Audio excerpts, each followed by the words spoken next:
Lumakas na tayo, takasan na natin ang mundo.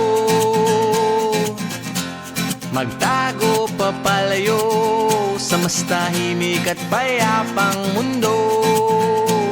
Umubulong ang hanging amihan at huni ng ibon. Dumudulog at tinatawag na tayo ng bundok.